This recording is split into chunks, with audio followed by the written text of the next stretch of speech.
Good morning, children. This morning we're reading chapter 4 of Charlotte's Web. It's called Loneliness. The next day was rainy and dark. Rain fell on the roof of the barn and dripped steadily from the eaves. Rain fell in the barnyard and ran in crooked courses down into the lane where thistles and pigweed grew. Rain spattered against Mrs. Zuckerman's kitchen windows and came gushing out of the downsprouts. Rain fell on the backs of the sheep as they grazed in the meadow. When the sheep tired of standing in the rain, they walked slowly up the lane and into the fold. Rain upset Wilbur's plans. Wilbur had planned to go out this day and dig a new hole in his yard. He had other plans too. His plans for the day went something like this. Breakfast at 6:30, skim milk, crusts, middlings, bits of donuts, wheat cakes with drops of maple syrup sticking to them, potato skins, leftover custard pudding with raisins, and bits of shredded wheat. Breakfast would be finished at 7. From 7 to 8, Wilbur planned to have a talk with Templeton, the rat that lived under his trough. Talking with Templeton was not the most interesting occupation in the world, but it was better than nothing. From 8 to 9, Wilbur planned to take a nap outdoors in the sun. From 9 to 11, he planned to dig a hole or trench and possibly find something good to eat buried in the dirt. From 11 to 12, he planned to stand still and watch flies on the boards, watch bees in the clover, and watch swallows in the air. 12 o'clock, lunchtime, middlings, warm water, apple parings, meat gravy, carrot scrapings, meat scraps, stale hominy, and the wrapper off a package of cheese. Lunch would be over at 1.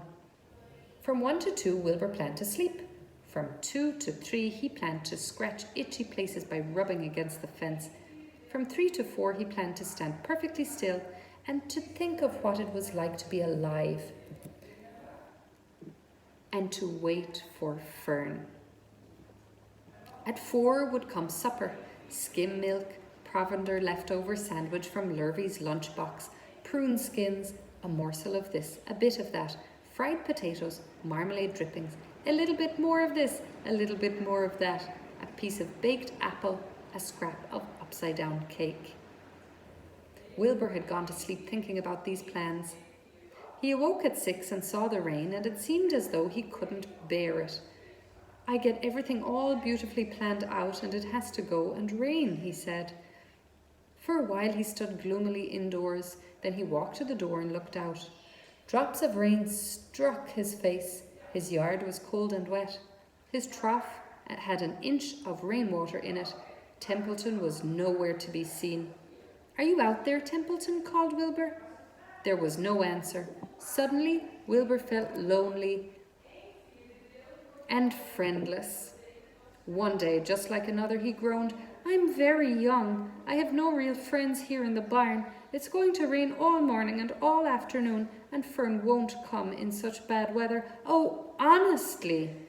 And Wilbur was crying again for the second time in 2 days. At 6:30, Wilbur heard the banging of a pail. Lurvy was standing outside in the rain, stirring up breakfast. "Come on, pig," said Lurvy. Wilbur did not budge. Lurvy dumped the slops, scrapped the pail, and walked away. He noticed that something was wrong with the pig. Wilbur didn't want food. He wanted love. He wanted a friend, someone who would play with him. He mentioned this to the goose, who was sitting quietly in a corner of the sheepfold. "Will you come over and play with me?" he asked. "Sorry, Sonny, sorry," said the goose. "I'm sitting on my eggs, 8 of them. Got to keep them toasty, oasty, oasty warm. I have to stay right here. I'm no flibberty-ibberty-gibbet. I do not play when there are eggs to hatch. I'm expecting goslings." "Well, I didn't think you were expecting woodpeckers," said Wilbur bitterly. Wilbur next tried one of the lambs. "Will you please play with me?" he asked. "Certainly not," said the lamb. "In the first place, I cannot get into your pen, as I'm not old enough to jump over the fence. In the second place, I'm not interested in pigs. Pigs mean less than nothing to me." What do you mean, less than nothing? Replied Wilbur. I don't think there is any such thing as less than nothing. Nothing is absolutely the limit of nothingness. It's the lowest you can go. It's the end of the line. How can something be less than nothing? If there were something that was less than nothing, then nothing would not be nothing. It would be something, even though it's just a very little bit of something. But if nothing is nothing, then nothing has nothing that is less than it is. Oh, be quiet, said the lamb. Go play by yourself. I don't play with pigs. Sadly, Wilbur lay down and listened to the rain. Soon he saw the rat climbing down a slanting board that he used as a stairway. Will you play with me, Templeton? Asked Wilbur. Play? Said Templeton, twirling his whiskers. Play? I hardly know the meaning of the word. Well, said Wilbur, it means to have fun, to frolic, to run and skip and make merry. I never do those things if I can avoid them, replied the rat sourly. I prefer to spend my time eating, gnawing, spying and hiding. I'm a glutton, but not a merrymaker. Right now I am on my way to your trough to eat your breakfast, since you haven't got the sense to eat it yourself. And Templeton, the rat, crept stealthily along the wall and disappeared into a private tunnel that he had dug between the door and the trough in Wilbur's yard. Templeton was a crafty rat, and he had things pretty much his own way. The tunnel was an example of his skill and cunning. The tunnel enabled him to get from the barn to his hiding place under the pig trough without coming out into the open. He had tunnels and runways all over Mr. Zuckerman's farm and could get from one place to another without being seen. Usually he slept during the daytime and was abroad only after dark. Wilbur watched him disappear into his tunnel. In a moment he saw the rat's sharp nose poke out from underneath the wooden trough. Cautiously, Templeton pulled himself up over the edge of the trough. This was almost more than Wilbur could stand on this dreary, rainy day to see his breakfast being eaten by somebody else. He knew Templeton was getting soaked out there in the pouring rain, but even if that didn't comfort him, friendless, dejected, and hungry, he threw himself down in the manure and sobbed. Late that afternoon, Lurvy went to Mr. Zuckerman. I think there's something wrong with that pig of yours. He hasn't touched his food. Give him 2 spoonfuls of sulphur and a little molasses, said Mr. Zuckerman.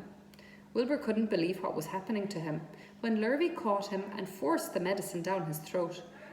This was certainly the worst day of his life. He didn't know whether he could endure the awful loneliness any more. Darkness settled over everything. Soon there were only shadows and the noises of the sheep chewing their cuds and occasionally the rattle of a cow chain up overhead. You can imagine Wilbur's surprise when out of the darkness came a small voice he had never heard before. It sounded rather thin but pleasant. Do you want a friend, Wilbur? It said. I'll be a friend to you. I've watched you all day and I like you. But I can't see you, said Wilbur, jumping to his feet. Where are you? And who are you? I'm right up here, said the voice. Go to sleep. You'll see me in the morning. That was chapter 4. Tomorrow we will read chapter 5, which is called Charlotte. Just like the name of the book, Charlotte's Web. I wonder if you can guess what Charlotte is. And Wilbur is going to meet her tomorrow. Have a great day. See you soon. Bye.